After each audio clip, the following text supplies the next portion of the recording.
بسم اللہ الرحمن الرحیم۔ حضور صلی اللہ علیہ وسلم کا جبرائیل امین علیہ السلام کی دعا پر آمین کہنا۔ ایک مرتبہ نبی اکرم صلی اللہ علیہ وسلم خطبہ دینے کے لیے تشریف لائے۔ پہلی سیڑھی پر قدم رکھا تو آمین فرمایا، دوسری سیڑھی پر قدم رکھا پھر آمین فرمایا، تیسری سیڑھی پر قدم رکھا تو پھر آمین فرمایا۔ صحابہ کرام رضی اللہ عنہم نے عرض کیا کہ یا رسول اللہ صلی اللہ علیہ وسلم، ہم نے کوئی دعا تو سنی نہیں، آپ صلی اللہ علیہ وسلم سے 3 مرتبہ آمین سنا۔ حضور صلی اللہ علیہ وسلم نے فرمایا کہ جب میں خطبہ دینے کے لیے آنے لگا تو حضرت جبرائیل امین علیہ الصلاۃ والسلام میرے سامنے آ گئے۔ انہوں نے 3 دعائیں مانگی، ان میں سے ہر دعا پر میں نے آمین کہا۔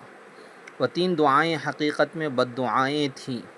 پہلی بد دعا یہ تھی کہ برباد ہو وہ شخص کہ جس کو اس کے والدین بڑھاپے کی حالت میں ملے اور وہ اپنے گناہوں کی مغفرت نہ کرا سکا۔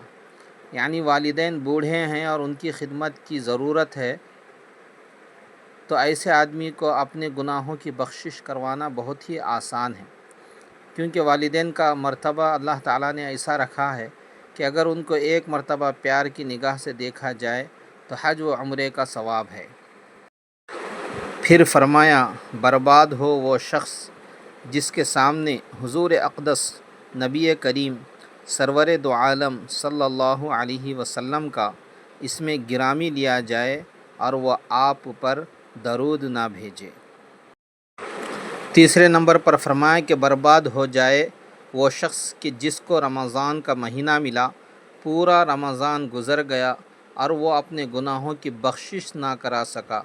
رمضان المبارک میں اللہ تعالیٰ کی رحمت مغفرت کے بہانے ڈھونڈ رہی تھی، قدم قدم پر مغفرت کے سامان موجود تھے، شیطان کو قید کر دیا گیا تھا، اس کے باوجود وہ اپنی مغفرت نہ کرا سکا۔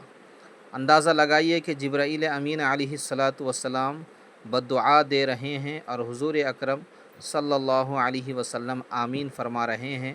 اللہ تعالی ہر مسلمان کو اس کا مصداق بننے سے محفوظ رکھے، آمین۔